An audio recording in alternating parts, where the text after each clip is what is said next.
क्या आप जानते हैं, एक ऐसा पाप जो 50 जन्मों तक चुपचाप सोता रहा और जब जागा तो एक साथ 100 निर्दोष प्राण ले लिए।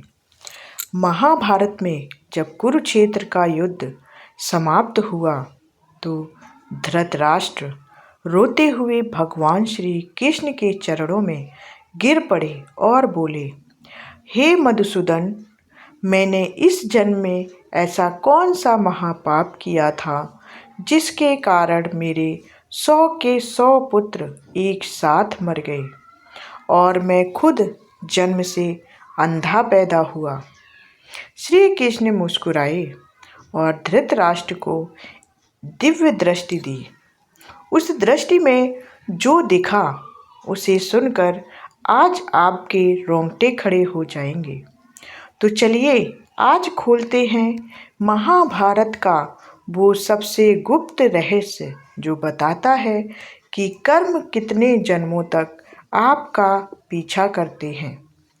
कुछ कर्म ऐसे होते हैं जिनका फल तुरंत नहीं मिलता, बल्कि वे चुपचाप संचित होते चले जाते हैं और जब समय आता है तब एक साथ पूरा हिसाब चुकता कर देते हैं। ठीक यही हुआ महाभारत के उस महाराज धृतराष्ट्र के साथ, जिनके 100 पुत्र एक ही युद्ध में मारे गए और वे स्वयं जन्म से ही अंधे थे।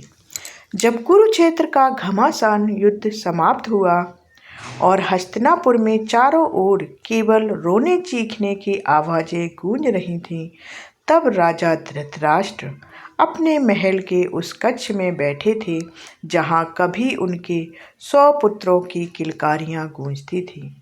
अब वहाँ सिर्फ सन्नाटा था। अंधेरे में हाथ पैर पटकते हुए वे भगवान श्री कृष्ण के पास पहुँचे और फूट फूट कर रोते हुए बोले, हे मधुसूदन, मैंने इस जन्म में ऐसा कौन सा महापाप किया जो मेरे 100 पुत्र एक साथ मर गए। मैंने तो कभी किसी का बुरा भी नहीं चाहा, फिर मैं जन्म से अंधा क्यों हूँ? ये सब क्यों हुआ मेरे साथ? उनकी आवाज़ काँप रही थी। आंसुओं की कोई आंखें नहीं थीं, फिर भी आंसुओं की बूंदें उनके गालों पर लुढ़क रही थीं। श्री कृष्ण चुपचाप मुस्कुराए, फिर धीरे से बोले, धृतराष्ट्र, तुम इस जन्म के कर्मों को ही देख रहे हो। तुम्हारे सवाल का जवाब इस जन्म में नहीं, बहुत पीछे छिपा है। आंखें बंद करो। और जैसे ही धृतराष्ट्र ने आंखें बंद की, श्री कृष्ण ने उन्हें दिव्य दृष्टि प्रदान की। उस दृष्टि में समय की दीवारें टूट गईं और धृतराष्ट्र अपने 50 जन्म पीछे चले गए। वहाँ उन्होंने खुद को एक घने जंगल में खड़ा पाया। उनके हाथ में एक धनुष था, कंधे पर तीरों से भरा तरकस और हाथ में एक जाल था। वे उस जन्म में एक क्रूर बहेलिया थे। सामने एक विशाल पीपल का पेड़ था। उस पेड़ पर सैकड़ों पक्षी बैठे थे। मादा पक्षियां अपने अंडों पर बैठी थीं। नन्हे मुन्ने बच्चे चहचहा रहे थे। बहेलिए के मन में लालच जागा। उसने जाल को आग में सुलगाया और पूरी ताकत से उस जलते हुए जाल को पेड़ पर फेंक दिया। आग की लपटें उठीं, धुआं चारों तरफ फैल गया। कुछ पक्षी चीखते चिल्लाते उड़ गए, लेकिन जलते हुए जाल की भयंकर गर्मी से उनकी आंखें हमेशा हमेशा के लिए अंधी हो गईं। जो उड़ नहीं पाए वे वहीं जलकर राख हो गए और ठीक 100 नन्हे नन्हे अभी अभी अंडों से निकले पक्षी के बच्चे उस आग में जिंदा जलकर खाक हो गए। बहेलिए ने हंसते हुए जाल उठाया और चलता बना। उसे जरा भी एहसास नहीं हुआ कि उसने अभी अभी अपना भाग्य लिख दिया है। वह छोटा सा क्रूर कर्म वहीं का वहीं रुक गया।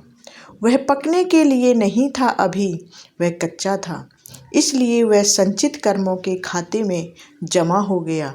फिर समय चक्र घूमता रहा। उस बहेलिए ने कई जन्म लिए। कभी राजा बना, कभी साधु, कभी व्यापारी। पुण्य भी कमाए, पाप भी किए, लेकिन वह एक कर्म चुपचाप उसका पीछा करता रहा।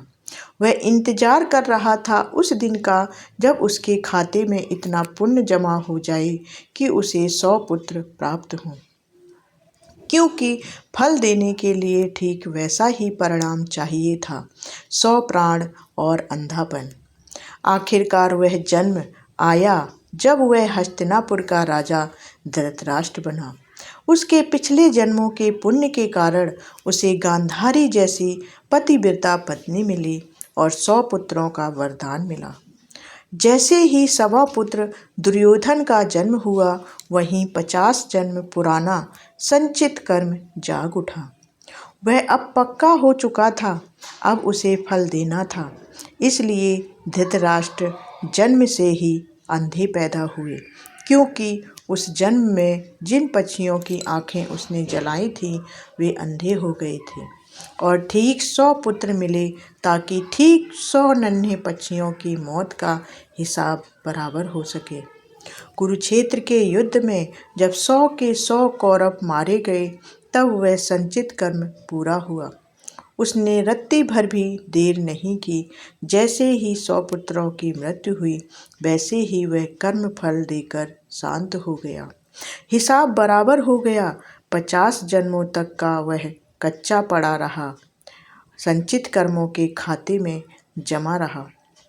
100 पुत्र होने तक इंतजार करता रहा और जब पुण्य पूरा हुआ, तुरंत फल दे दिया।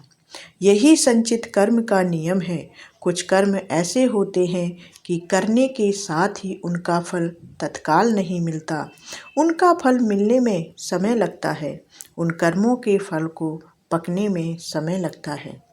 तब तक वे कच्चे रहते हैं और जब तक फल नहीं मिल जाता, तब तक वे खाते में जमा रहते हैं, संचित रहते हैं। उदाहरण बहुत साधारण है। आपने आज परीक्षा दी, उसका परिणाम 1 महीने बाद आएगा। आपने इस जन्म में संगीत विद्या की साधना की, अगले जन्म में बचपन से ही आपकी आवाज़ मीठी होगी। ठीक वैसे ही उस बहेलिए का वह क्रूर कर्म 50 जन्म तक कच्चा पड़ा रहा और जब सही समय आया, एक साथ पूरा फल दे दिया गया। पीछे के जन्मों का प्रभाव आगे के जन्मों में साफ साफ दिखता है। धृतराष्ट्र को जब यह सब दिखाया गया तो वे सन्न रह गए। वे समझ गए कि इस जन्म में उन्होंने जितना भी दुख सहा है, वह उनके अपने ही किए का फल था।